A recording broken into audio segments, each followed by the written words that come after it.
All right, ladies and gentlemen, it's that time. It's 11:30 in the Eastern Standard Time Zone, and you're here at the water cooler of artists and comic creators. We're just hanging out, drawing, talking, conversation, and creativity. No divisive politics. We'll have fun. You might see an artist you want to collaborate with in the future. One thing's for sure, there will be ink.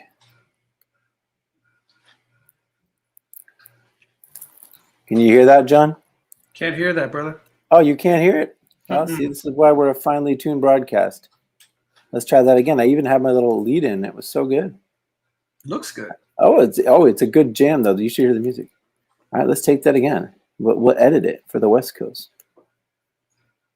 All right, here we go. This is a finely tuned broadcast. We know we never have technical glitches of any kind, and we will have fun. You will see some art created live. You'll meet some creators, hear about projects you might want to be interested in. One thing's for sure, there will be ink. There we go.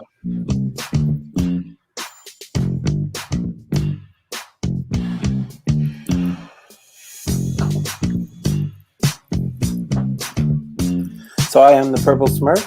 I am your host tonight. And our topic is going to be apocalyptic and dystopian heroes. Again, the topic is just an excuse to get together. It doesn't really matter. But I like to create a topic where everybody can take it in their own direction. So, you know, apocalyptic and dystopian heroes could be Alita Battle Angel. You know, in a dystopia, it could be Mad Max in a post-apocalyptic. It could be Nausicaa in the Valley of the Wind in an environmental holocaust and fighting to bring the planet back. Could be Aeon Flux. Could be Rachel from Blade Runner. I don't know. You know, there's a lot of directions you could take it. One that I want to talk about, because some of you who know my persona a little bit know that I'm not obsessed, but inspired. I'm inspired by what I call, like, you know, golden age anime from, let's say, 1974 to 1988 or something. Old Gen X anime, you know? Mm-hmm. And I find it never-ending inspiration there. Never-ending. So this show that I use for my opening credits is called Gordion the Warrior. I sure never saw it as a kid, but you can tell it's done by the same animation studio who did G.I. Joe and the Transformers. Like, all the buildings look the same, the vehicles look the same, explosions look the same, you know? Toei Animation, bringing the heat. And the character Gordion, he has a robot panther named Clint, who looks just like Ravage from the Transformers. You know, so it's like, you see how these things were done in his studio, and it's just so inspiring. So here's Clint. Anyway, Gordion is actually an incredible show, and it's just, there's always something in this idiom that I find to inspire me. So man, this is cool. I've never seen this before. Oh yeah, I never heard of it, but it was popular in Italy. You know, the dub in Italy really caught on, and I think the dub in Mexico caught on pretty well, but it never caught on in English-speaking countries. But it's really good, actually. And one thing I really like about it is the character design. Like, every character has a head shape that matches their personality, even if they don't belong in the same universe. And that's a thing that I'm doing in a couple comic books. You know, one of the best of these anime shows was UFO Robot Grandizer. I don't know if you ever saw that, John. You ever see Grandizer? I haven't, man. Oh my gosh, it's one of the best giant robot shows. You probably saw like Transor Z. Oh yeah. Okay, well, this is in the same idiom, same exact idiom as Transor Z. But in Grandizer, you had the main guy who kind of looked like this.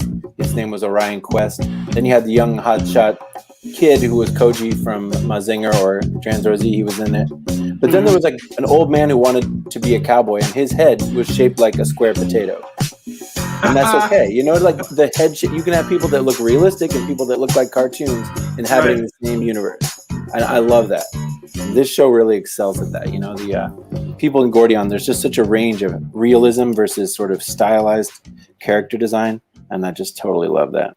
Yeah, and you can totally get away with that in animation. That's the thing that's cool about it. Did you work in animation? I did, but as a writer. Oh, as a writer, of course. Okay. Yeah. And were you always a writer?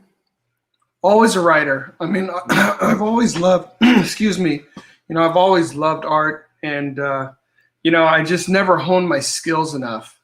Yep. you know, it's a skill that it's something I always loved. So I used to, when I was younger, I would write and draw my own comics, and, you know, things of that nature. But then I really kind of glommed on to the writing portion, you know, and invested in that. But I didn't invest in the drawing as much. And then once you start falling behind, man, it's Well, I'll tell you my story of getting back into comics. You know, I was a huge, you know, comics geek, a classical geek, you know, with all the geek attributes. And I read my jam was the X-Men and the New Mutants, you know. oh yeah, man. And oh my God, and Power Pack and all that stuff. And my peak years of reading were 85, 86, 87. So during what we call the Mutant Massacre, when X Factor started, like I remember when X Factor #1 came out. Yes. And when Angel lost his wings, I mean, that was huge. Cow, that was must see. I mean, that was like the most gripping stuff. Yeah. And then like sometime around the summer of 87, I thought I might do better if I learned to play guitar, you know, like maybe girls would notice me. Yeah. Right. And so then I got so into music, and that's been the rest of my life. So I've been involved in music for my entire life. And then 3 or 4 years ago, you know, something kicked and I was like, I could write a comic book. Of course I could. Yeah.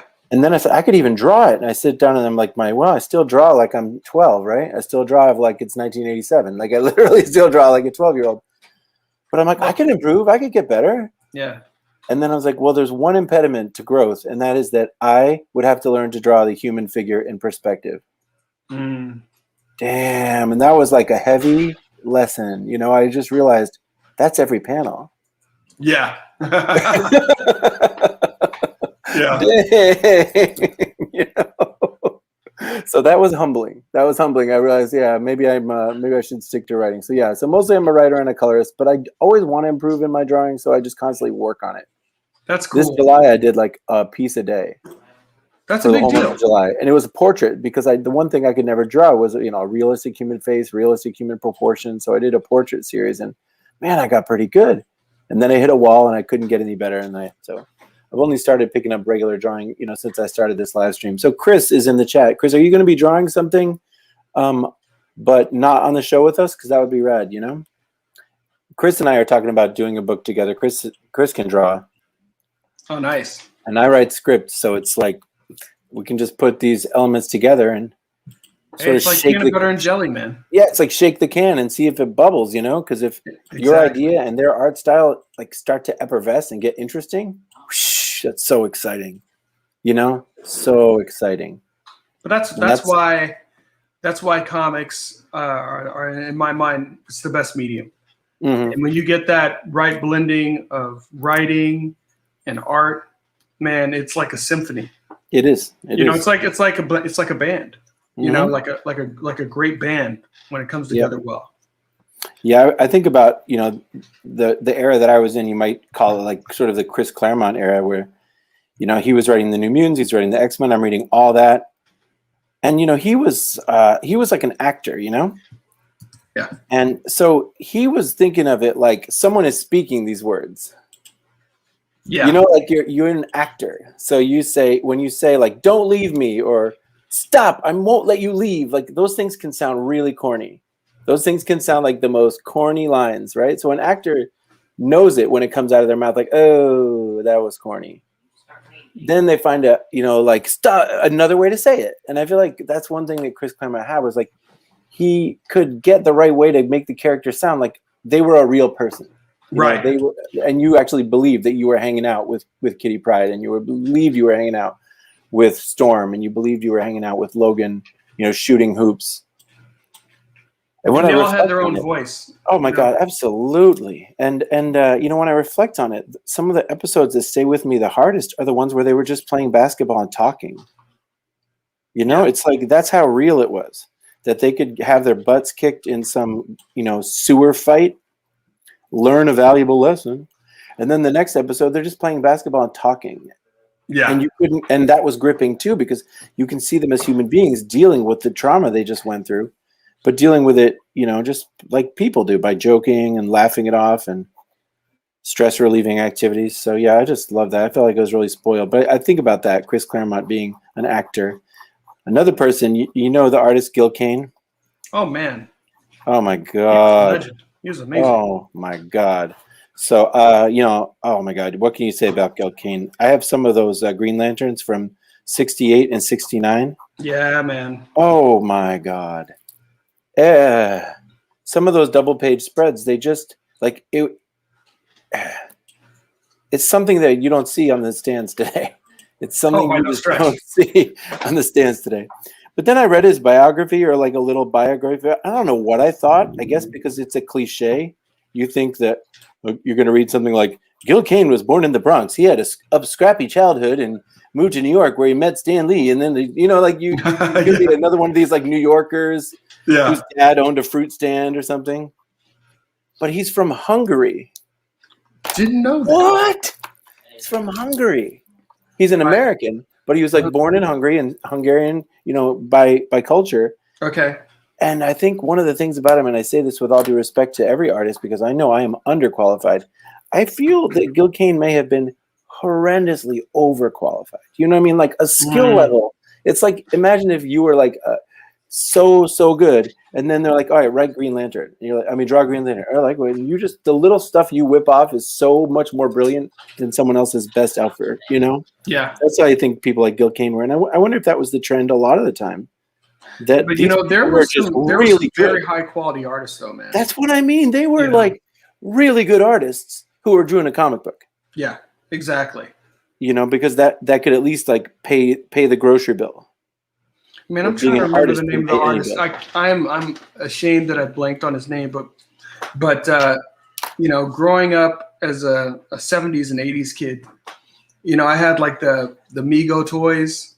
Oh yeah. The Megos. Of course. And I still have it. It was a Hall of Justice. Yeah. For the Megos. Yeah. And the artwork on that is absolutely stunning. Yeah. And the artist's name is on the tip of my tongue. Oh, really? Really? Okay. So it's a well-known artist that did. A well-known artist. But it's one of those things where it's like, I even had comic books of his, and just kind of like Gil Kane, it's like you realize in retrospect that like, yeah, the fact that this guy was doing comics. Yeah, exactly. In the 70s. Yeah. Well, it's like I'm drawing this is a piece of Nausicaa that I'm doing. And like, yeah, I mean, to me, this is like my highest effort. This is like me giving 4,000% just to make it look good enough that I could post it on Twitter without being like horrified, right? But yeah, but a person with a Gil Kane level of skill or whatever, yeah, oh my gosh, their 10% looks like my 120%, And that's okay, man. We need those people. We need Bach. We need Coltrane, They like make us all want to be better, Yeah. And it also helps set the bar for you. I remember, I got into comics as a collector. I picked up, I think it was Avengers, maybe 182 or 184. I can't remember what number, but it was this giant Crusher Creel was holding up Miss Marvel, like he was King Kong, and Iron Man was attacking him, and the Beast. And I only knew about half of those characters because at the time, I knew, they were showing the 60s Spider-Man cartoon. They were showing, the Super Friends on TV, and you could see the 60s Marvel superheroes. So you could see like Iron Man, I remember Thor, watching the 60s Iron Man. Hulk. Yeah. But like, I saw Iron Man, and it was just a great looking book. Well, of course, in retrospect, the first time I picked up a John Byrne book. Yeah. So it was John Byrne, and it was actually Miss Marvel's introduction to the Avengers. Oh, cool. And with that, I became a collector, and I started collecting Avengers. Oh. And then I followed John Byrne for quite a while in the 80s and the 90s. Cool. At that point, he was an amazing artist. Oh, of course. And you look at some of these dudes like John Byrne and George Perez. I know. And you look at some of the things that I'm just like, man. And the thing with the X-Men I was always more of like an Avengers guy, but it's like, they had such amazing artists on that book. Because oftentimes if you have certain artists transition off a book, it's kind of the death for the book. Yeah. But I remember they had a couple of transitions and retained some great artists. Through some amazing runs like Logan and Kitty Pryde and Logan and Rogue and oh my goodness. Oh my God, Rogue was something else. I mean, Rogue was just like, man, just like you felt like she was such a real person. I know. And I'm old enough, I wasn't part of the Jim Lee generation. So I was out when the biggest selling comic book of all time. So my X-Men is Terry Austin, John Byrne, Mark Silvestri, the mid 80s, Terry Austin, I totally, like, when I go back and I look, I'm like, for somebody to be able to hop on a book that's had so many amazing artists and not skip a beat. Yeah. I mean, his work was amazing. Yeah. So, and John Byrne, I think, set that. He set the house down. All right. Yeah. I'm going to leave you for a moment. I got to check on something. Enjoy this beautiful music. And people out there in TV land, enjoy this beautiful music. I'll be right back. And Chris, give us an update on what you're drawing out there. Okay. I'll be right back.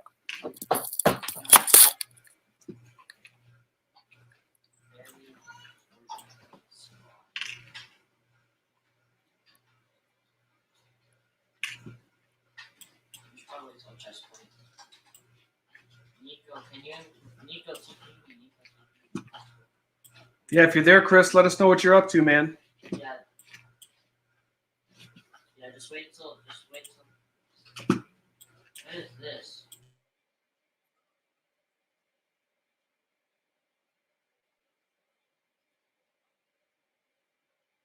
My pressure.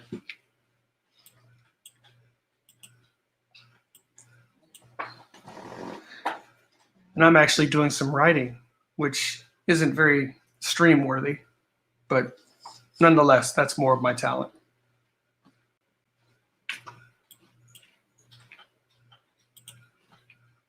There's Chris. Ooh, in the snow, buddy. All right, man. Hope you do get to draw something cool, man.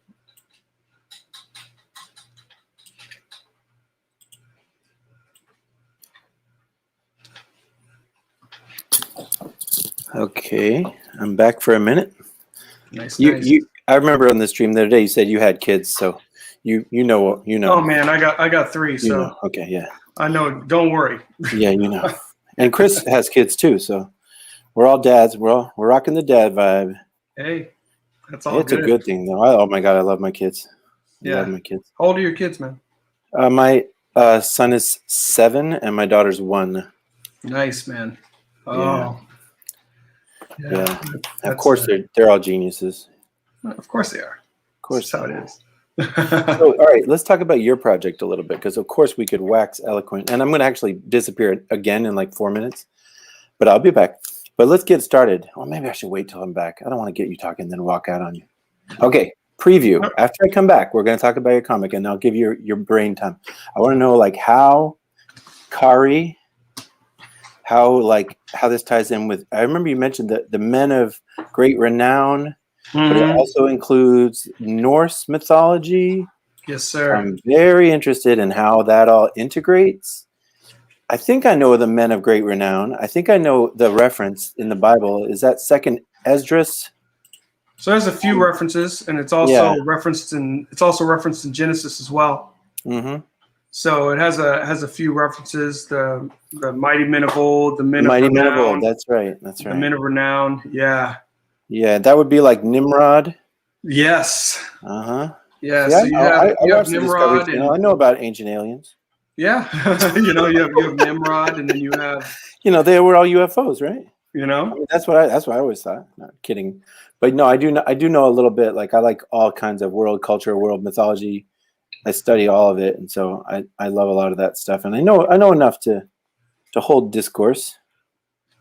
But I also think it's very interesting that your main character. I'm just interested like how she came to you as the one to pursue. But don't answer now. Answer later, because I'm gonna have to leave in a minute, and I don't want you to stop and start. But I think that's the thing. Like what is it? Somebody was saying you fall in love with your characters. David Lynch. David Lynch is just like the whole process starts when you fall in love with your idea. Yeah.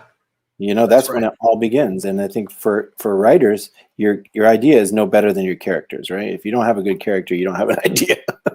I agree with that. So I think when I come back, I want to talk about like how you Kari, how she came to you, what it means to you, why pursue this project, blah, blah, blah, blah, blah, blah.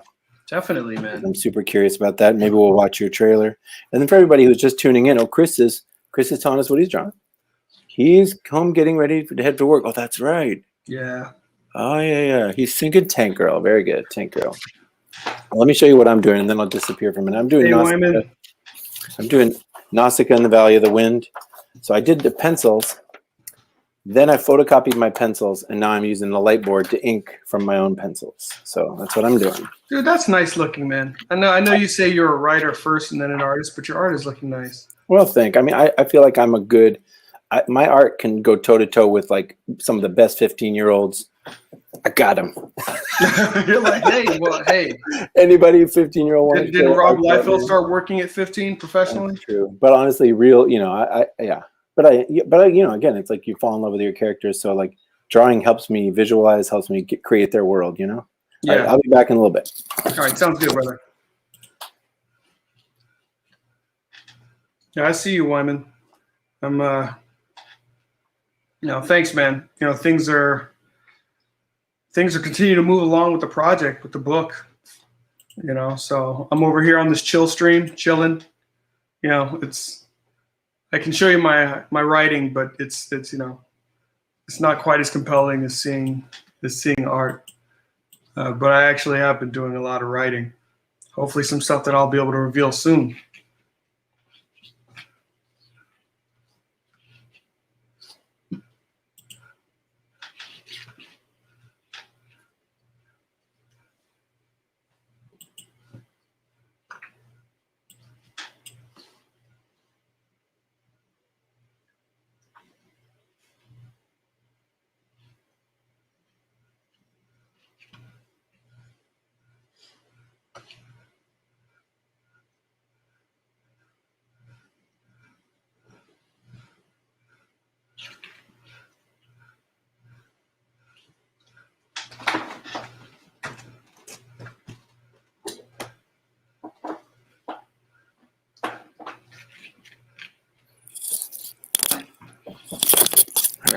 It should be good for a while. So, wise guys, you're here. Congrats on Wyman's here. Success. Absolutely. So, why? If you want to come in the chat, you sure can. I mean, come on the panel with us. You sure can. No, we're right in there, and go and expect a few more people might show up. All right. So before we get into the big Kari question, yeah. So I'm drawing Nausicaa. Chris is saying maybe Tank Girl.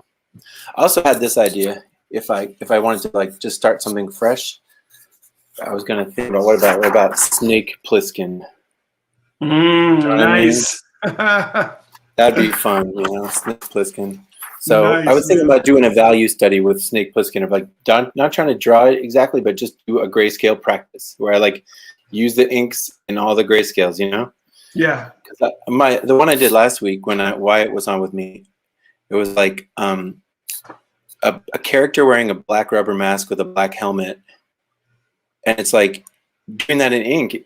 It's like I had to do so many hatchings, then like layer them and layer them and layer them and layer them and layer them until suddenly you saw a 3-dimensional face with reflections. It was like that's really good practice, of like layering those values. Yeah.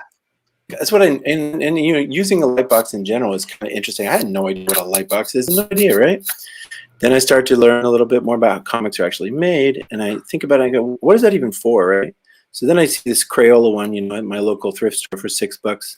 Yeah. And I'm like, all right, let me give that a shot. As soon as I started using it, I was like, okay, well, obviously this is exactly what you used to do. The penciler gave the pencils to the inker. The inker put a light box and inked it. Like, it saves a lot of time. Right. It saves a lot of time because everything is drawn to scale and then also they used to have those embellishers, like on the Conan books.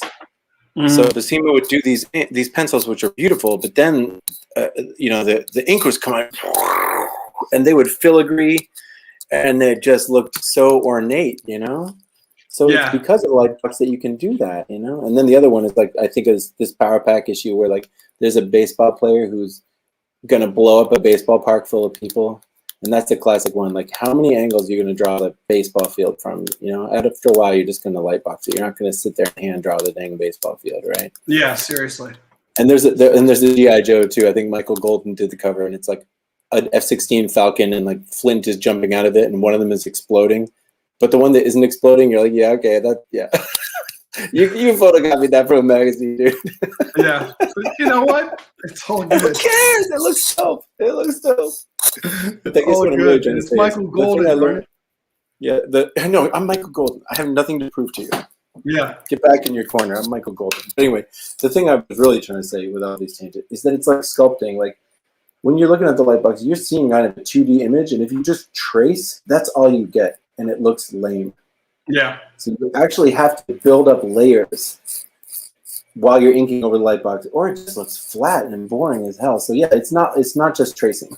There's a whole way of like making it rise off the page and come towards your eye. And I can see how you're bringing it. You're making it 3D. You know. Yep. With the cross hashings, I can see how you're making exactly. it 3D. And you got to find your darkest place, right? You know, you find a place that's like actual true black and kind of radiate out from there. Yeah. And then and that's it. And it's funny how the really good artists can use true black. You know, like Bill Sienkiewicz or something. Oh my gosh, you know, Bill Sienkiewicz can make a whole panel black with one little white shape in it, and it's just breathtaking. You know. Yeah. And that's again what we're talking about, folks. It's like there are some amazing artists making comics. Yep. You know, and you're like, okay, that is an artiste. Yeah, absolutely. Bill Sienkiewicz was just so inspiring to me, even as a kid. Though I had no idea. You know, I had no idea that what I was looking at was like, I just accepted it. I looked at the New Mutants, and I'm like, okay, Cyclops' head is sometimes drawn like it's stretched out. You know, sometimes people's arms and fingers are the wrong length. Fine. Yeah. It never bothered me. And I guess, you know, again, I grew up watching Grandize, right, where people's head shapes don't always match. And like, but it's like, you know, like it didn't bother me. But then upon reflection, you go back and you look at it, and people are like, you know, Bill Sienkiewicz, he did something that's never been seen before on the Demon Bear and everything. And I'm like, wow, I love that. But I never thought of it as expressionism, you know, of like deliberately distorting the figures. But it actually was. Yeah. Totally was expressionism. As a kid, I just read it and loved it. I didn't overthink it, you know? All right. So and the fact that the editors let him do it. Oh, yeah, that was a key thing. And I scanned some of his I skimmed some of his Moon Knight too. I have 2 or 3 issues of that, and that has also got some amazing stuff. I think one of the great things about his Moon Knight stuff is just the idea of the camera. Where does he put the camera, you know? It's like the script says, you know, a vehicle approaches the spooky castle at night. That's all the script gives you, right? So like, Bill Sienkiewicz puts the camera down in a mud puddle, right? So that the vehicle's coming towards you like it's going to drive over you, right? Yeah. That's the whole idea. It's like, where's the camera in this shot, you know? And he's definitely the cinematographer. Totally inspiring. So, all right, now we're going to talk about your book. So, tell me about your inspiration for it and how it integrates Nordic and Judeo-Christian or Hellenic or Mediterranean mythology, or what is it all about? Well, I mean, the story. And then, of course, eventually you'll land on the fact of why Akari is important to you and how she came to be the main character. Yeah. I mean, the story. I lose you. Is just an amalgamation of different things that I love. He's muted. Over So. time. All right, I can't hear you, John. Oh, you can't hear me? For some reason, you're muted. Hello? And I can't explain why. I'm not muted. Unmuted. I'm okay, unmuted. You're unmuted. Sorry, you're back. It was. Okay. I think it was on my end. All right, continue. Sorry, I might have lost the beginning of what you said. So I was just saying that it's really an amalgam of a lot of different things that I enjoy, that I love. You know, I always enjoyed mythology growing up. I was always captivated by mythology, and you know, I think just how powerful, but yet how petty and human, you know, all the deities were, and that was those were traits that were cross pantheons. You know, and I think the other thing that I that I was always intrigued by was, you know, the stories of these different pantheons had a beginning, middle, and end. They had an end, you know? So it's like one of the things I was striving to do with this story with Magna the Last Pantheon is tie together the different endings of the different pantheons to something that was to a unifying cause. And you know, growing up, man, and the thing is, you know, when I was growing up, I was a comic book collector, and I played D&D, but those things weren't cool back then, man. I know. You know, I mean, it's all good to do all that stuff now. It's all cool to do all that stuff. It's all cool now. Yeah, that stuff wasn't cool, man. No, that did not get you. That did not get you asked to the hip parties. No. It did not. You know, and it's like you always knew the dudes that just like didn't go about it in a way that was kind of discreet, and it never ended well for them. You know, so it was almost like a secret society, and you almost just kind of come upon you like, oh, hey, yo, you read comic books too? Oh, yeah, I know. cool. You're like quietly checking on. Then you got like another buddy, but you're all keeping it kind of on the DL. Keeping it tiny, of course. Yeah. That's so true. You know, so I had some buddies, and we would play D&D, and you know, we would collect different comics. So it's like I had a buddy that was collecting Daredevil. So right. I was at his house when I read the Miller series. I remember sitting, you know, on his floor, reading about Bullseye killing Elektra, and I mean, just amazing, you know, absurd.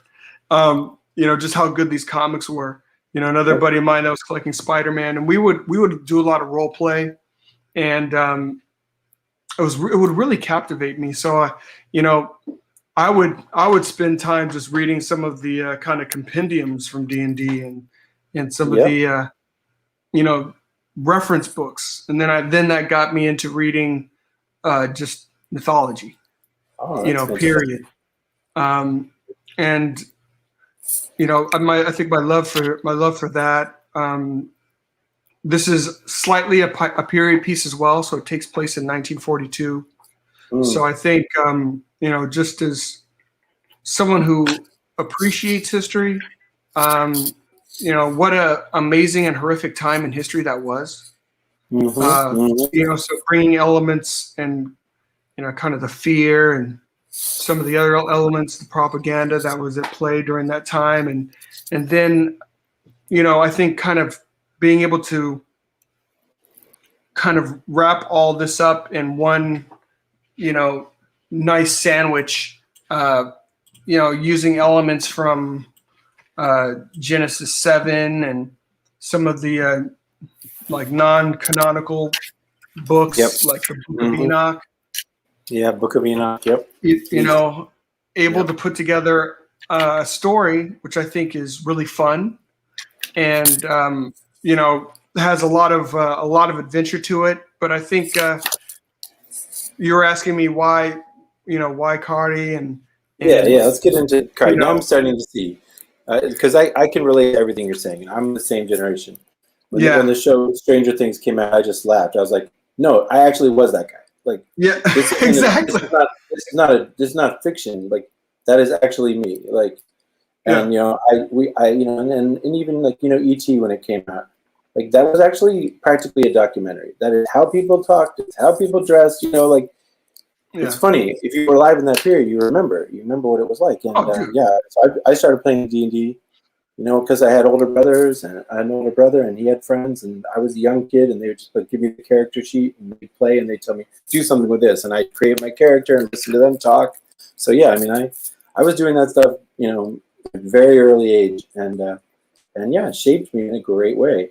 And I also love mythology. It's one of my favorite topics, you know, and so it inspires me to hear you. So okay, let's get into Kari and that character. Yeah. And all that stuff you're talking about, that it gives you a liberty to be creative. Yeah. You know, and it gives you a liberty to be creative that I don't think anything else really can. You know, and you know, having kids, you know, I know, and I know the allure and the draw of video games, and I'm cool with them. Mhm. So, but they don't give you the same freedom to create that role playing does. Because role playing, when you role play, you build a world and you build a character. We would spend a lot of time before you even role playing. You're building your character. You're building your character's backstory. And me and my friends, by the time we hit high school, man, I mean, it's like our characters had backstories and people played their characters. Yeah. So I mean, it's like you were in character when you role played, and your character had certain idiosyncrasies. I remember, we were on a campaign, and a buddy of mine, he was playing an elf that just hated dwarves. And my character was a dwarf, and we ended up failing our mission horribly, but it was because of the interpersonal relationship between our characters. You had to stay in character, right? But those were the characters. Those were the characters. Those are the ground rules. That's how it works, That's awesome. And but that kind of stuff, it also enables you to find voices when you're writing, and to make voices unique. And like you're talking about Chris Claremont, one of the things that I always enjoyed about him is he understood how to he understood the voices of the characters he was writing. Absolutely. I mean, Scott, you knew when you were reading Scott. Yeah. You definitely knew when you're reading Wolverine, or when you're reading Nightcrawler or Storm. These characters all had their own voice, unique voice that he had found. And I think that's one thing as a writer you strive for, but I think it's all part of the creative process. Yeah. So like you said, you create a character, a story that you're really intrigued by, a world. And then once you've developed it well enough, the characters start to write the story. Yeah. And of course, know the beats. Where you're trying to go. But they really dictate the kind of things that they will and won't do in certain scenarios. And they dictate the way that they communicate. Yeah. A character like Kari, I really appreciate Kari, because she's, all of us have experienced at one point in our lives, and probably still do, times when we don't feel like we fit in, or times when we don't even feel like we know what our mission is. What am I really doing here? And that happens to us as adults. I'm a grown man, and sometimes, I get up to, go work, and I'm just like, how did I end up here? Yeah, I know. What? This wasn't my plan.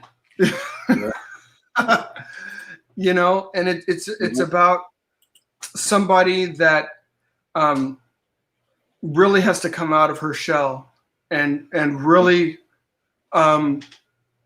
go into a world that she is not comfortable, but she needs to, for self-discovery purposes and for reasons that are greater than herself. Yeah. And that's kind of, at the end of the day, that's really the life that we all live. Even as, it may not feel as fantastical, but, you start off, you've grown up and you're doing the things you need to do, but then, hey, next thing you know, you've got kids. So what?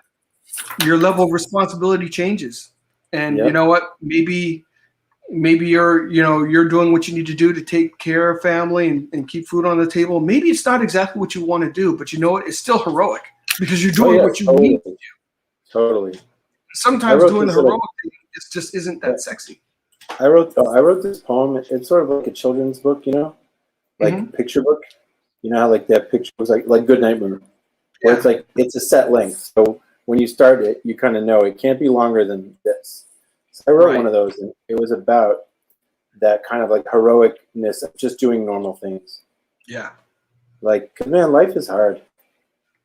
And like just standing your ground is not easy sometimes, and just enduring, just enduring and staying true while it's boring, or while this isn't what you wanted, or whatever. But there's you're absolutely right. There is something heroic in the mundane, and heroic in the calm confidence, and some of the old generation of my family was like that. They were really country people, and man, they just had that stoicism. You could tell them, like, this thing's going to happen, and they just say, yep. you're just like, whoa, man, what? And, you know, they just nothing shook them. Nothing ever shook them. They were just really salt of the earth kind of people, and no, I was different than them. Those members of my family, but I came to see how strong they were. They just had a resilience, you know. They would live through depression and stuff, you know. So, and you know, we just now I see how strong that generation was. You know, as a kid, I didn't quite see it. And I also thought they were really old, but now I realize when I go back to those memories, that like maybe they were only 65. Right? Yeah. Now 65 doesn't seem that far away from where I'm at. That's pretty amazing, man. Yeah. You know. But anyway, all right, so Kari is this going to continue? Or are you going to have a couple of continuations of this universe? Yes, sir. So this first volume is 76 pages, and the second volume will also be 76 pages, and that will complete this particular story arc. But this first campaign has been you know, from my perspective, exceptionally well received. I know that there's many a campaign that's done much better. From my perspective, this has been a huge success, and I'm very grateful to everybody that has contributed. And you know, and part of it is it's my second campaign. The first one was Black Tiger, and we're going to return. Oh, really? So we did. But that's how it is. Though. That's how it is. Like you think you have your ear to the ground, but you miss things. Dude, there's so much good stuff out there. That's why we got to do stuff like this. Where I just met you a week or two ago, and I was like, I like this guy. Let's get to know each other. Let's cross promote. You know. Yeah, this was my first. This was my first book, Black Tiger, Legacy of Fury. This is a hardcover of it. Cool. So, this campaign was my first comic book campaign.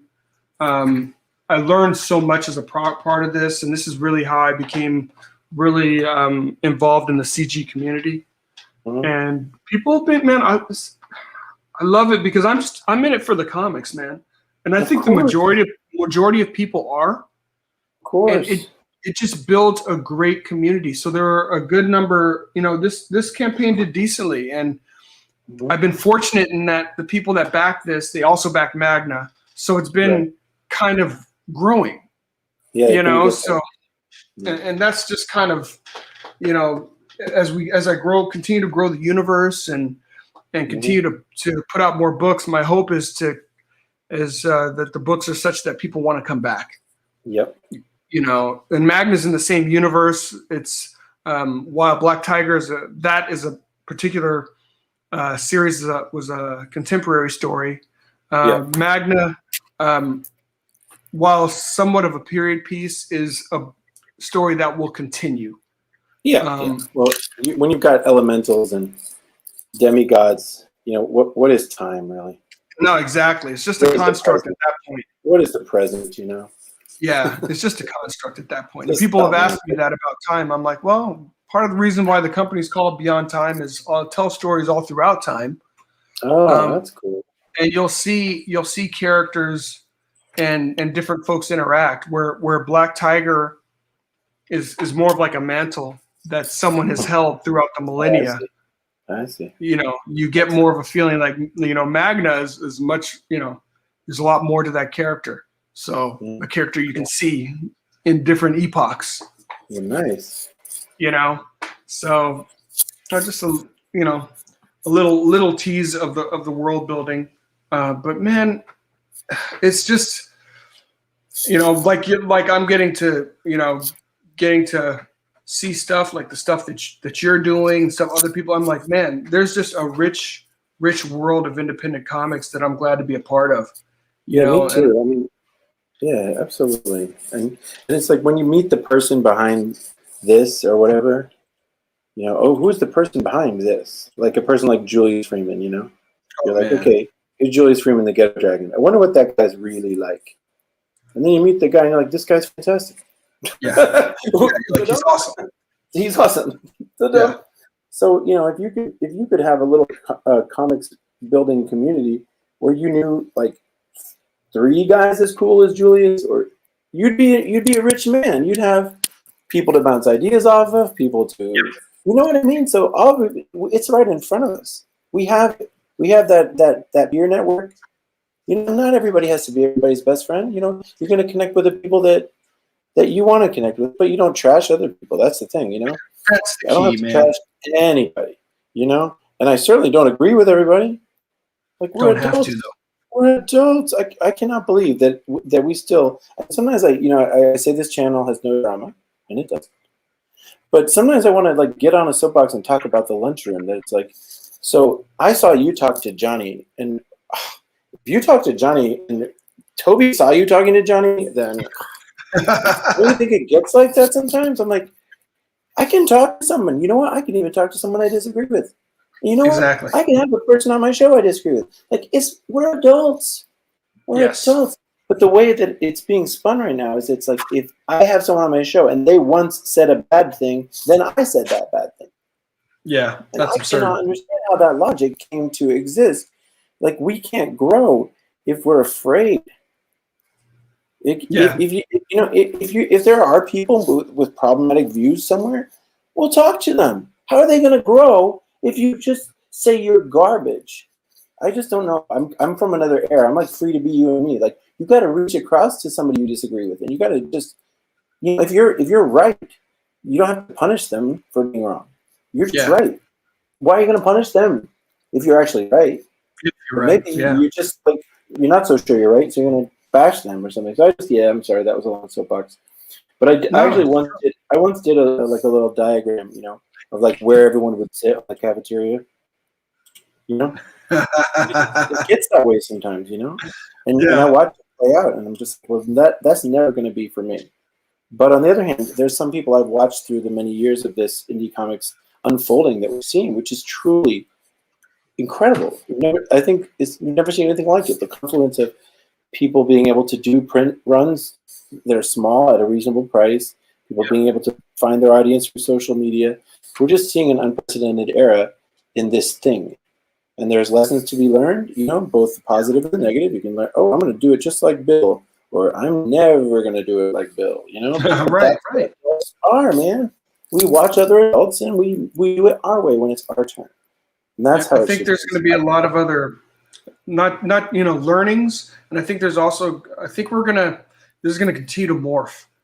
You know, how this is going to continue to grow. I'm still convinced that, you know, for the majority of the folks, you know, we're here for the comics. Absolutely. And that's what draws us all together. Just like back in the day, it's what drew us together in the shops, and so I'm a big believer that is true. And I think that we're going to continue to figure out more and more ways to leverage each other and to work well together, because people are, and it's amazing, you know, I continue, like, just like you, continue to meet new amazing people, and I'm just like, how have I not seen this person in the last 6 months? It's because there's so many channels, there's so much content, you know. So I think people just, you know, and like you said, I think people are, you know, in a good way, are, you know, forming healthy alliances, and I'm curious what that's going to look like on a go forward basis, though, because I think it's going to continue to morph, because people have, you know, small groups of fans, and, you know, just kind of figuring out how do we really leverage this? How do the people that are seeing my stuff see your stuff, and vice versa? You know? Exactly. Yeah. And how do we create that? You're right. That kind of ability for people to browse and make connections, and, you know, I mean, people have been working on it. But you know, it's a weird thing about it. Anything is that word of mouth is like the ultimate, right?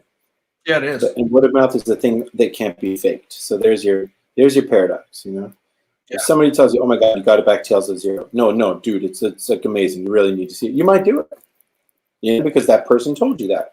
But I can't make a person in your life say that to you. Like, it's actually got to be real. Word of mouth has got to be real. So that's what it is. Like, if you've done Black Tiger, and then those people are coming back for this one, you know, in 3 or 4 more, you're going to have that really legitimate momentum behind you. Not just, you know, I hope somebody quote tweets my pitch or whatever. You know, like, right. That's not going to do it. That's not going to do it. It's got to be, you know, hard won, and just having a good attitude about it, and just, you know, working positively. I have seen people. Oh man, we're doing drama. Okay. I have seen people burn bridges in ways that I never even knew was possible. I cannot believe the things I've seen. In fact, that's part of the reason I don't use my real name. You know what I mean? Because I can't believe how people have been treated, and it's crazy. And I kind of feel like, well, hubris in mythology, right? If you learn the lesson in mythology, the person who says that will be the person it happens to, right? Right? So I'll be like, I will never do that. I can't believe anyone would ever act like that, you know? Right. So like I have the awareness to know that I'm not superior. Yeah. We're human. And this is all just human stuff going on. But I don't ever want to get in where it's like people's workplaces are called. This is crazy. You know, it should never be about that. And so, and then I've noticed that, again, these are general observations. Anybody who's watching, we're not doing drama. These are general observations. I've often noticed that some of the most inflammatory things comes from people who like thought they were friends and suddenly weren't. You know, that kind of like, we had an alliance and then the alliance broke down. Man, those are some bitter enemies right there. Those wounds don't heal. So what that tells me is kind of like what we were just listening to with the Temptations. It's like, don't take everybody to be your friend. No. You know, like it's okay if you just like work on this book and they work on their book and you help them a little, and you never have to be like best friends or whatever, because that might be a better relationship for you going forward, because you won't get burned, they won't get burned. 2 years later, you'd be like, hey, guy, I kind of know and kind of respect. You want to look at my book? Yeah. Hey, 4 years later, like, you need 10 guys like that. It doesn't all have to be this like hyper intense, you know, like we have to make a hashtag movement out of me and my 4 buddies, right? So I don't know. I just think a chill approach, and like you know, my slogan that I'm trying to use as a mantra for myself is just build. That's all it is. It's all about building. And you know, I'm worried about I'm getting into too much drama now, but it's not about it. Is me talking. I'm not putting words in anyone else. It's not about fighting anymore. It's not about showing the big two. It's not about this. It's not about that. Just like, what if you had your turn at bat to make a comic? What would you do? That's all it's about. Yeah. So go make that comic that's so good that it shuts everybody up. And this is their time. No better time. There's all our time to just build, man. Just build. No better time. Stop fighting and just build. No better time. You know, you know, someone who started reading comics in the 70s, there's never been an opportunity like there is right now to be able to get your books out and people actually see them. People actually be able to get them in their hands. Yeah. And if you spend this time like having Twitter wars with people, what are you doing, dude? This is the gold rush. And you're like, this is the gold rush. This is really arguing over frying pans and like who cooked the bacon. Dude, get the gold. Get the gold, dude. You can have your in-group, out-group tribal warfare later, man. This is the time to just build. No, it really is. Let the readers find you, you know? It's like, for me, if I have this idea, you know, with Tales of Zero, I've never, you know, it's going to be my first big production. You know, Matt, my artist, and I, we did a 6-page story in an anthology last year, and it was great. So we feel good about that. But this is a bigger production. It's like a 48-page graphic novel. You know, we're going to publicly crowdfund it.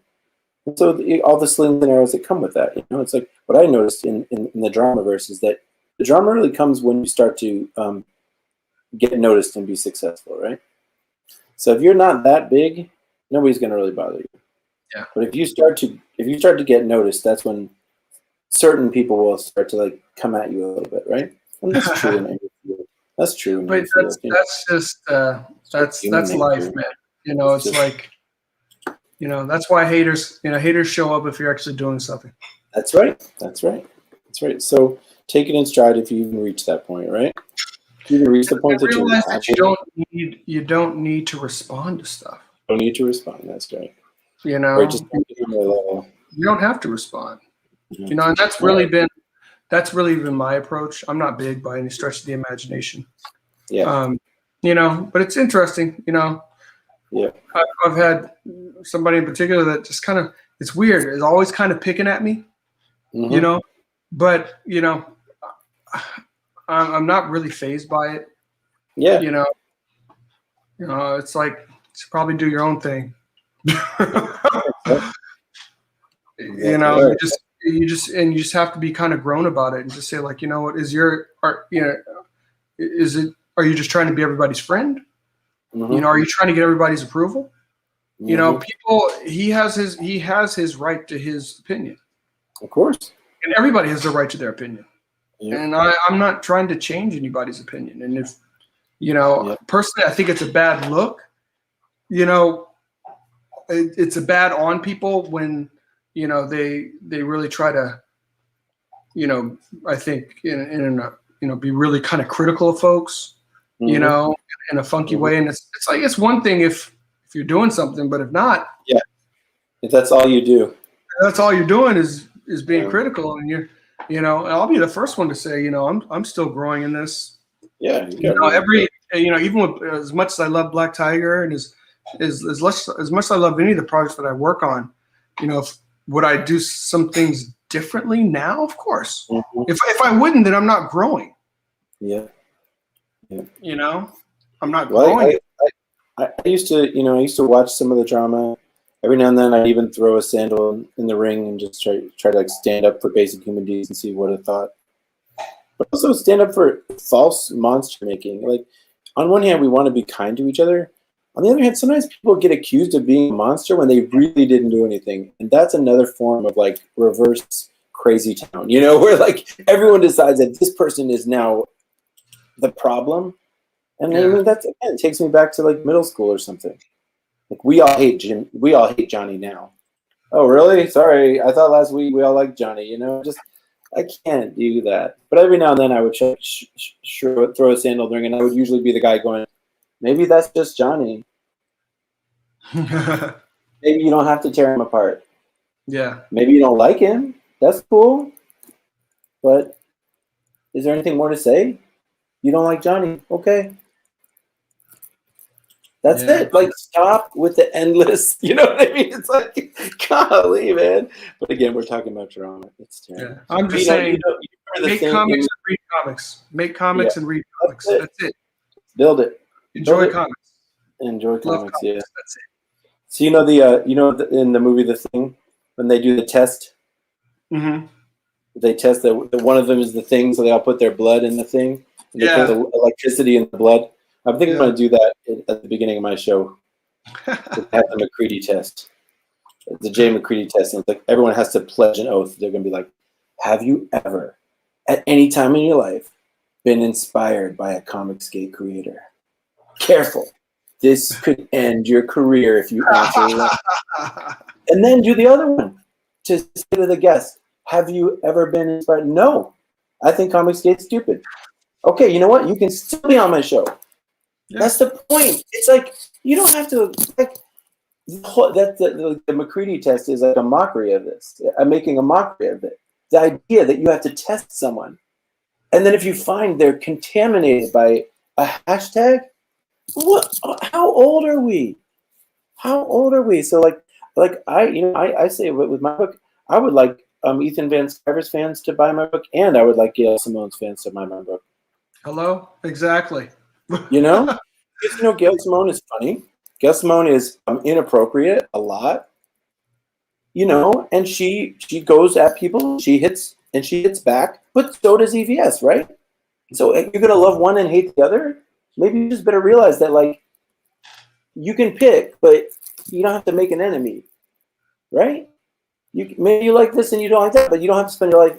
So, like, and then I think another lesson I've learned by watching the drama unfold is, this is the number one.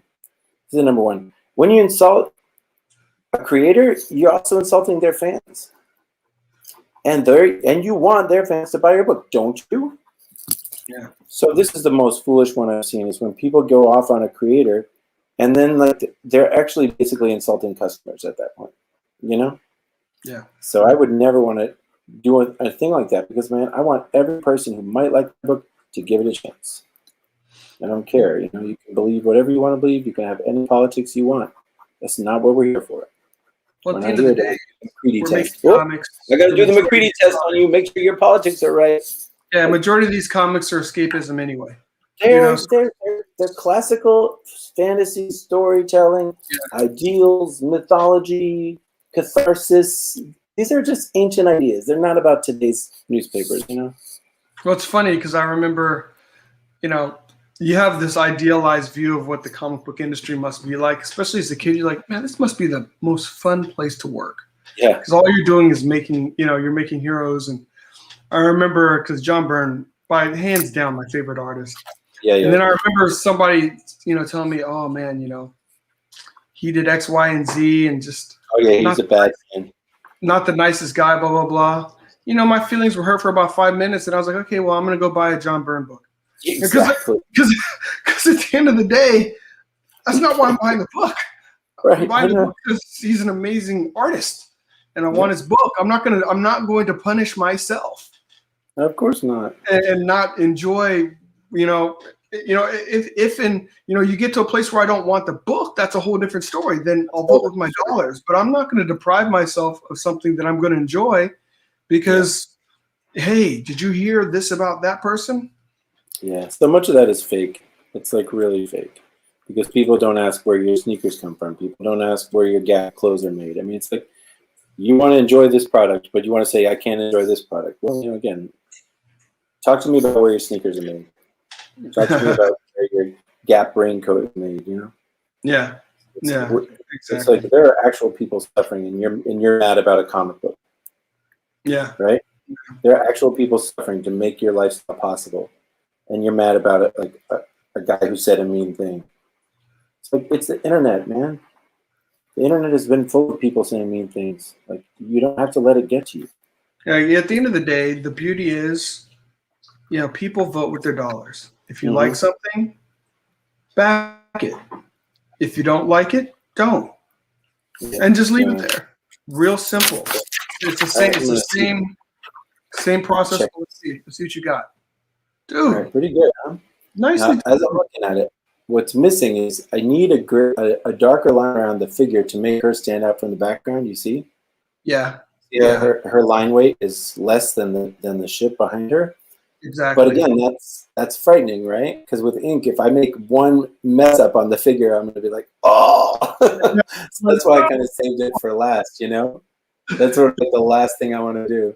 And of course, one part of me is just going to photograph this right now and just do the figure with digital ink, right? That way I can get it just the way I want and erase any mistakes I made. But I think this is pretty good. I think this has been a pretty good session. Do you like this movie, Nausicaa in the Valley of the Wind? Yeah. See it? I did see it. I did see it. So and that's good. an excellent rendition that you have there right now. Oh, well, you know, when I do these pictures, I usually do them from photo references of like the toys.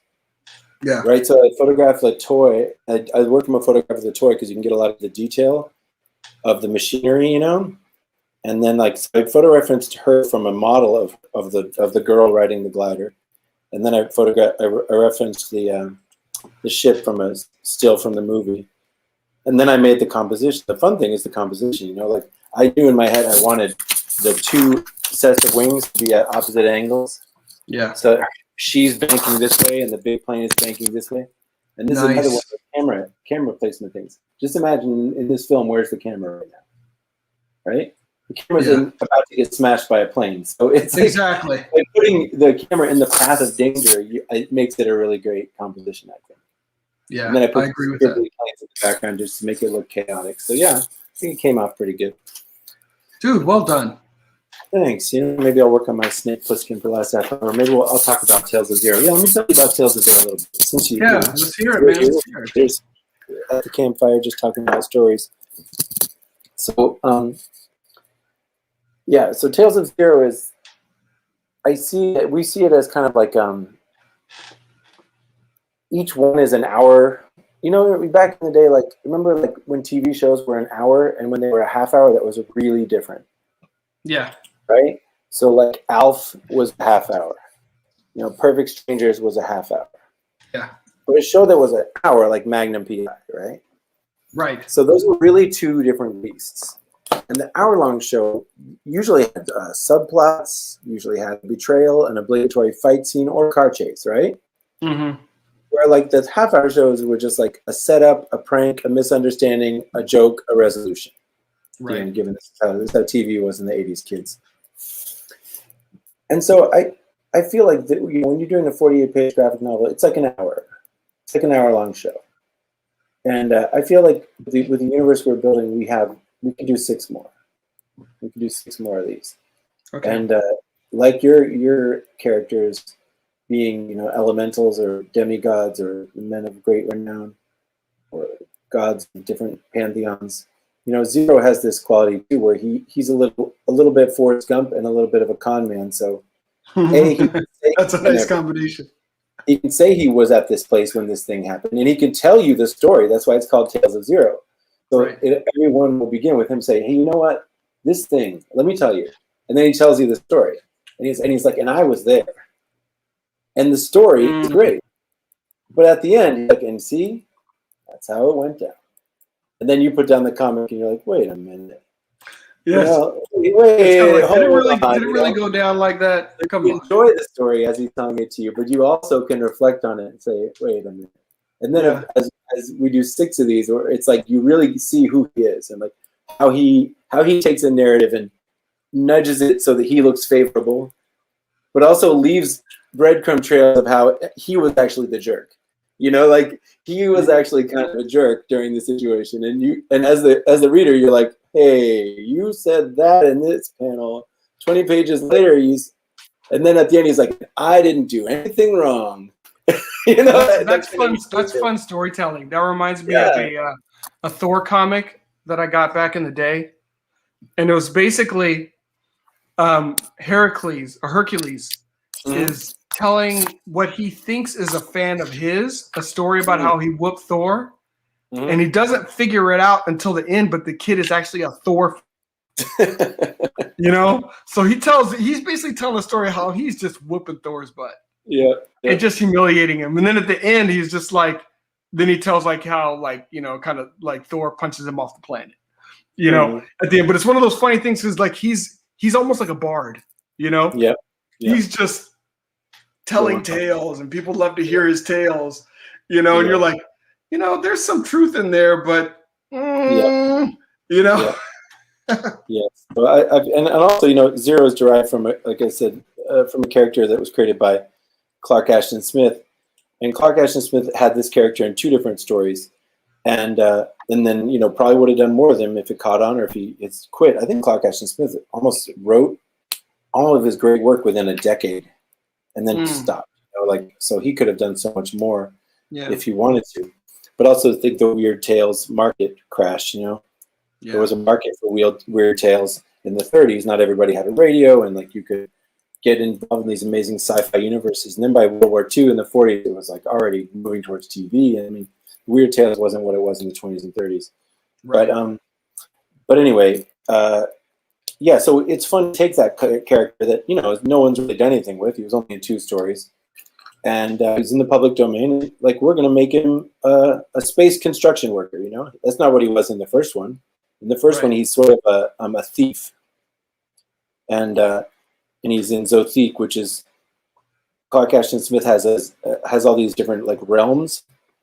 So he has like Hyperborea and Zothique and Averioin. So he has his own realms where he puts different actions. And so Zothique is apparently, other CIS experts can correct me. Zothique is like 8,000 years in the future. Okay. Most of the continents don't even look the same anymore. Half of the continents have sunk. The Earth's surface looks different. Earth has already gone through a phase of high technology and lost that. And now it's back in a Tolkien-esque world. Okay. So Earth has reverted to a Tolkien-esque world, but it's in the future. Okay. So that gives them the potential to use magic and technology. Dude, I love that. That's Thundar, man. Isn't that exactly? Oh my God! I love that. I love that, bro. When you look at Clark Ashton Smith and what he accomplished, you start to realize, oh my God, this one guy, like in a log cabin in California, he wrote every 80s horror movie, he wrote every 80s sci-fi movie, and he wrote it in 1932, 1929. So he was such a genius. Amazing. But yeah, exactly, Thundar. So in Zothique is where Zatan Prazeros is. He's sort of like, he's a bragger and a storyteller, and everyone starts with, the time we stole the 39 girdles.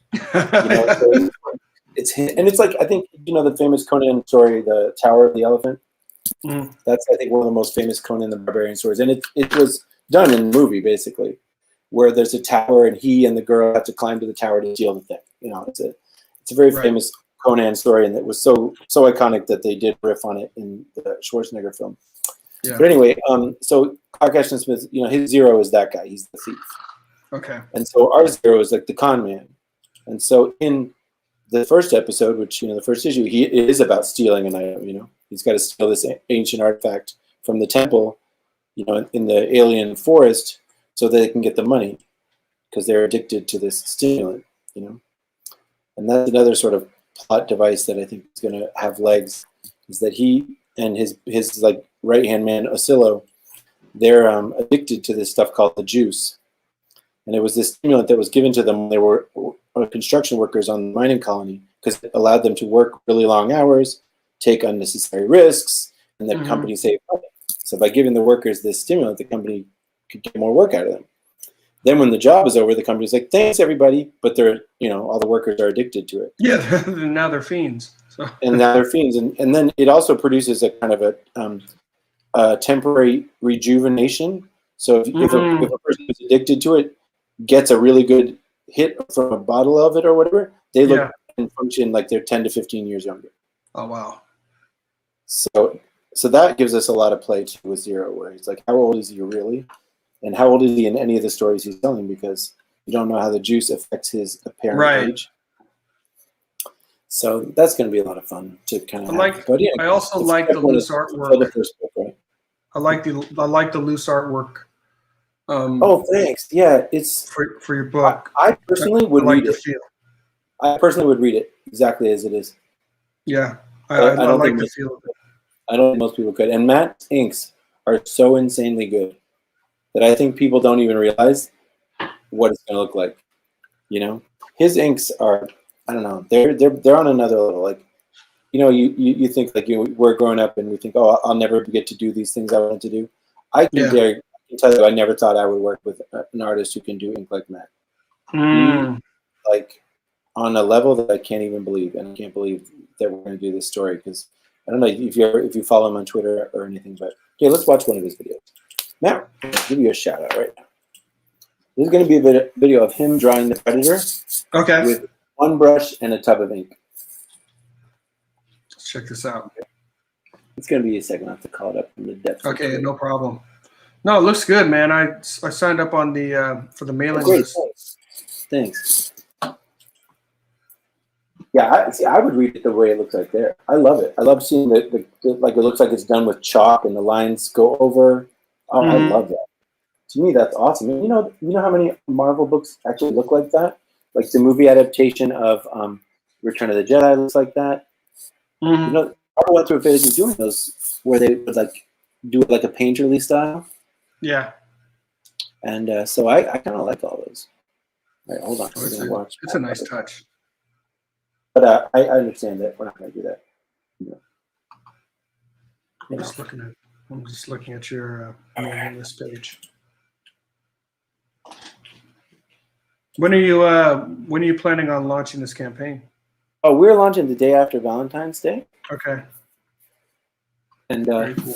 Yeah, and we have a couple things. You know, we've got our like a 3D poster for people who back from the mailing list, and I've got a variant cover by Pablo Hidalgo. Listen to me, I'm a Star Wars fan. Pablo Romero. So you know Pablo Romero? Do you know his work? I don't. He did like cover for Magic Cop, the first Magic Cop. Oh, okay, yeah. His style looks like kind of like Gem and Holograms. It's really glam 80s. So I commissioned him to do a variant cover for Tales of Zero, where I tried to make it look, and you will love it. This will be right in your wheelhouse. I tried to make it look like box art from a 1980s role-playing game. Nice, man. You know? And so I think when people see it, they're like, whoa, like, if you're not from the 80s era and you don't know what the reference is, you might be like, the colors aren't even. It looks like it's worn here. Like, yeah, it's worn. You know what those modules look like? They were worn. The colors weren't even. Like, you know, it has that great aged look, I think, and his art is just so good. All right, I'm going to try to share with you my main man, Matt Queen, doing the Predator. Let's check it out.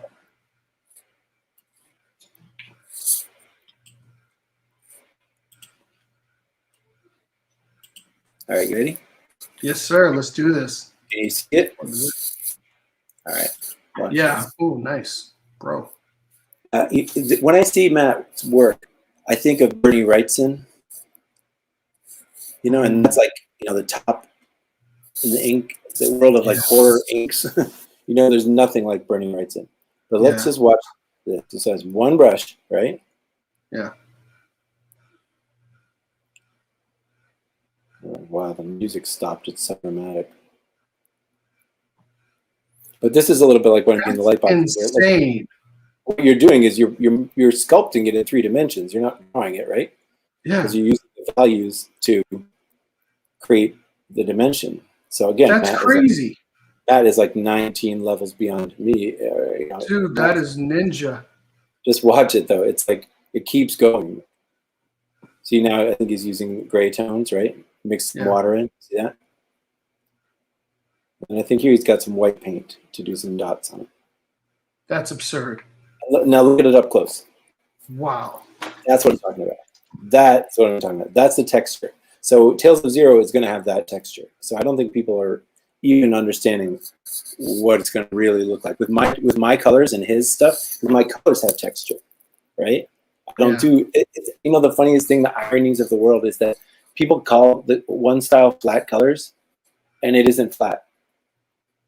And to me, the style that they don't call flat colors is flat. Like I find a lot of the modern books, when I go to the LCS, they all look the same. They're all like Photoshop presets, you know? You're like, oh yeah, the orange and the blue, and then the filter and the glow effect. Yeah. You know what I mean? And I know it's just tough words for coming from a Smurf, but like, you know, when you see a Colors 2 doesn't do that and actually builds out from the page, you know, with like chunks of color, that gets my attention. That's not flat. Right? No, That's not flat at all. So it's just kind of funny how that works. And then, of course, you know, I say this is like one of my drums I beat all the time because it really just matters to me is that, you know, Sienkiewicz, the Demon Bear, one of the greatest accomplishments in superhero, sequential comics, and mythology, right? So tying mythology there. Mm-hmm. If you go by the trade paperback, it looks god-awful.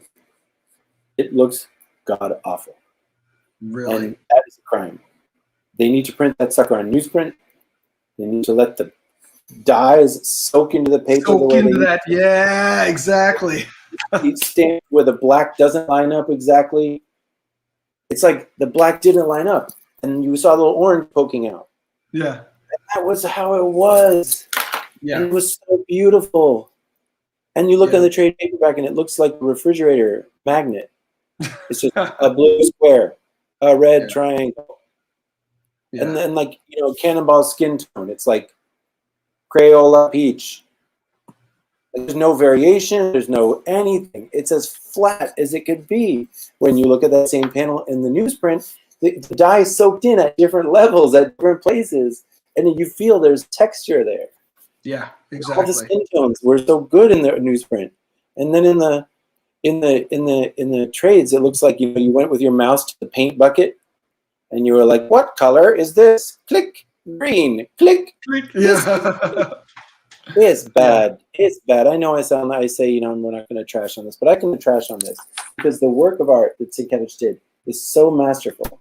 And to charge money for a bastardization of it, it's literally like charging money for a version of Vincent van Gogh where you fix the constellations in Starry Night and you smooth out the brushstrokes because, you know, that it looks better that way. It's like, how could you do that? How could you smooth out the texture that makes it so rich, you know?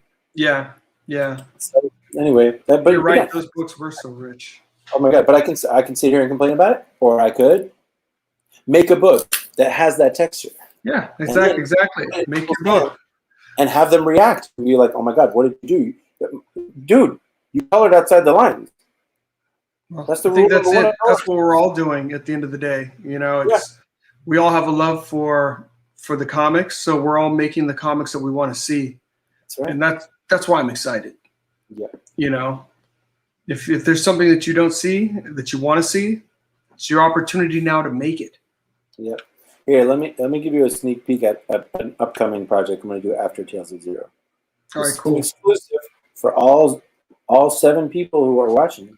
But you know, I'll show you. You ready? I'm going to show Yeah, you. let's This see.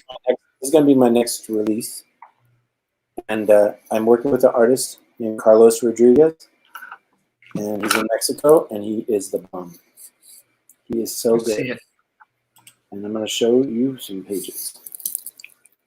You know, there's still this basic lettering. It's not the finished lettering or anything. But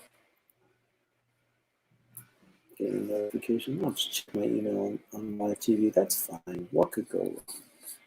What could go wrong? All right, hold on. Higher than ever before. My taxes getting higher, higher, higher than ever before. You could listen to those 14 minutes Temptation songs. Oh my gosh! I mean, we listened to just I think about 4 or 5 of them, and it took 2 hours, right? Yeah, seriously. You know, and each one like has a certain like message, but they all have that 14-minute just epic scale. Yeah. And I love them so much. Just so brilliant. Higher than ever before. Okay, I've lost something. I've lost the browser that I'm streaming in. It's a finely tuned operation. I can't find the browser that I'm actually streaming in right now. How's that going? Well, it's going to be an interesting stream. Let's try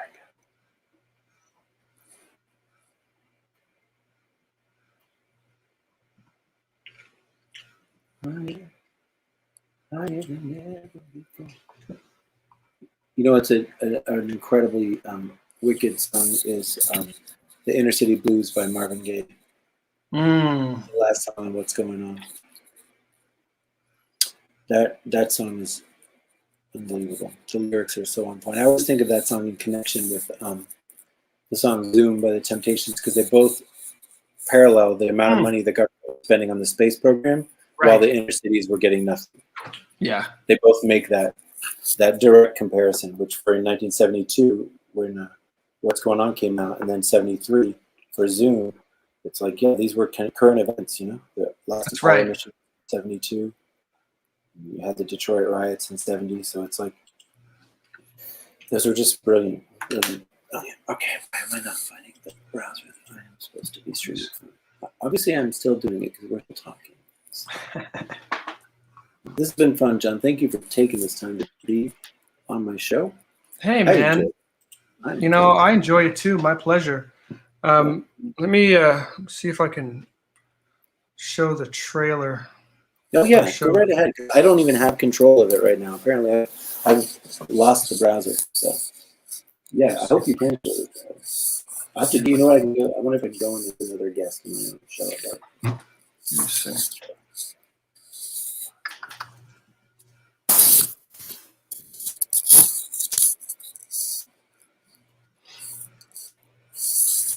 Right, I'm entering my own stream. This is fun. Are you able to share it? Let me see. So hopefully, if I can get in there, I can move things around.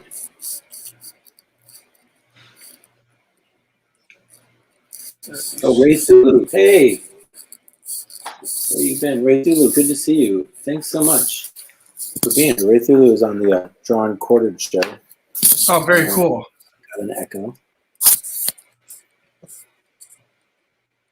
Oh, you know what it must be? It must be some browser window that's hidden. Here, Ray, if you're still in the chat, I don't know if you saw it. Is your screen sharing? Oh, is your screen sharing? No, I'm not sharing yet. Go ahead. Okay, you let me know. Okay, I'm about to. Good. Give so it a Ray, go. if you're in the chat still, I'll just show you this. This is what I was working on. I'll put it on Twitter later. Pretty good. That looks good, man. I know, it is. The funny thing about me is that, you know, I grew up on, that echo is still there, isn't it? That's not bad. It isn't? Yeah. All right, is it still there? This is whack. Maybe I can find the source. Anyway, I grew up on, you know, the anime of those times, Grandizer, Star Blazers. Robotech. All Man, don't say Robotech. Woo, love It was Robotech. so good, wasn't it? Oh my goodness, that was. Oops, sorry about that. Sorry. All right, stop. Sorry about that. Robotech was revolutionary. Absolutely Oh, it was. revolutionary. Yeah. You know, I mean, I don't even know what to say. You know, I mean, Yeah. watching that show, it changed everything. You know, what cartoons could be, what animation could be, what storytelling could be in animation. Yeah. You know. Yeah, I was blown away by it as well. Having seen the earlier generation, oh my gosh, this echo is going to make me crazy. Oh, you've been lurking? Good. All right, Ray, thanks. All right, Is this sharing I at all? can't deal with this. So I'm going to try to grab your shared screen and stop talking because this echo is making me crazy. So how do I do this? Is this your other shared screen? Are you able to see it? I think so. Yep. You're showing us your trailer? Awesome. Yeah, so let me see if I can get this bad boy going. Let me know if there's sound. Yeah, I just figured out how to do the sound. Can you hear that? Nope. What's that? No, I don't think we can hear it. You can't hear it?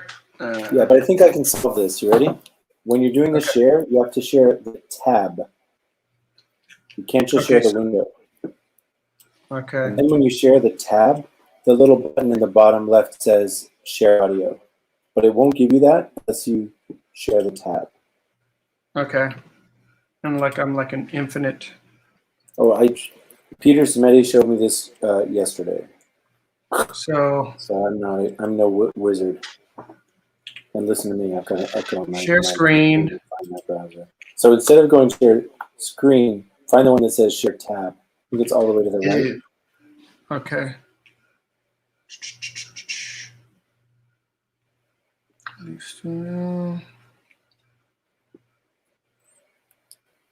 If it's on YouTube or something, you could put it in the private. I don't even know if I have the private chat. We are so good at this. Now really you know good. why I don't have my own show. We are so good. Well, I don't have my own show. I just have this. But the funny thing about my show is that I set the rules, and my rules say, come in here, be cool, draw explosions, talk about your work with passion. That's it. Yeah.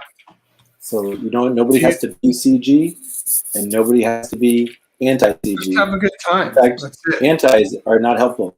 I don't actually like most antis. Just be pro something. Are you able to see the private chat? I have the link in there. Try to put it in my browser. Oh my gosh, I am really booming this. This is becoming great. And that echo is wonderful. Luckily, we're only 2 minutes from 1 o'clock, so I can say something embarrassing. All right, let's try this.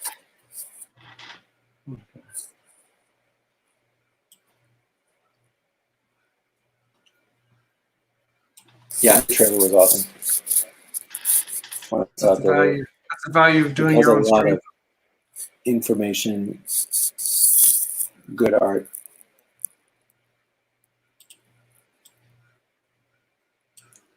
The browser's loading slowly. Let's see if I can.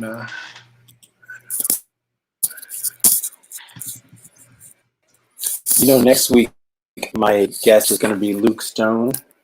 Nice. So if you want to come back, you're welcome to.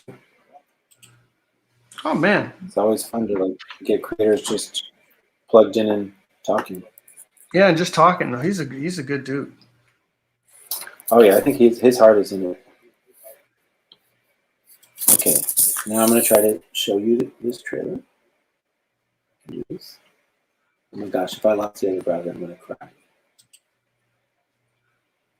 think we're both struggling right here.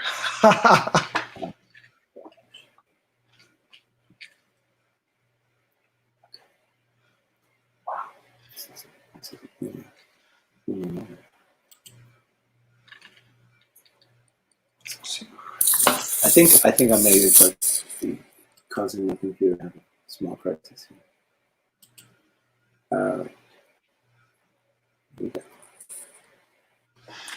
Both TV land are glued to their screens. Will he watch this? Will he have audio? Okay, I think we're about to hear it. I think we're about to hear it with audio.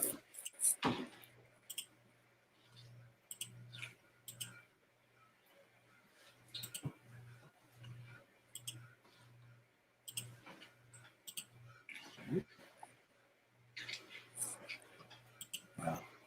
Never has one man struggled so hard to show a video.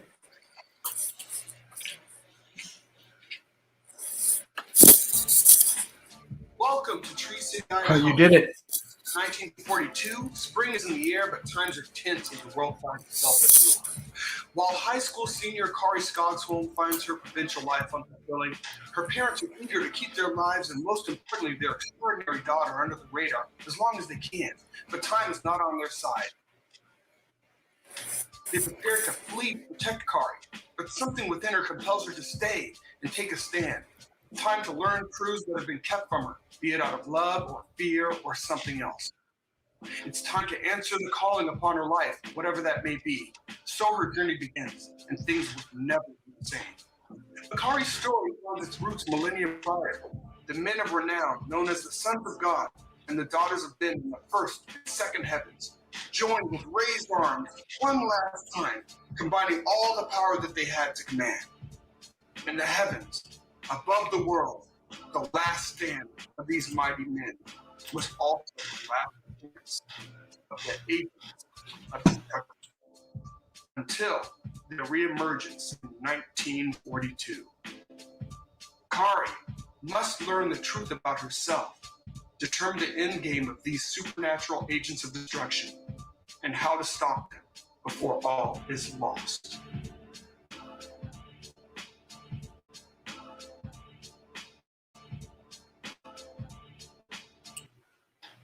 Yes, sir. Yes, sir. Yes, sir. What you working on there, Smurf? What you got doing? You finishing up the, I'm trying to see. Okay. You're still muted though, Smurf.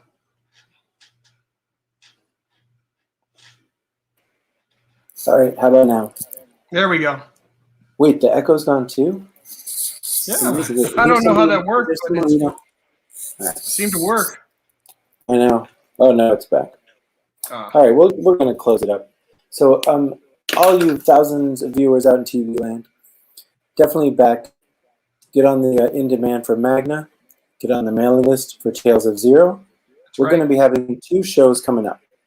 On the 30th, my guest is going to be Don Chin.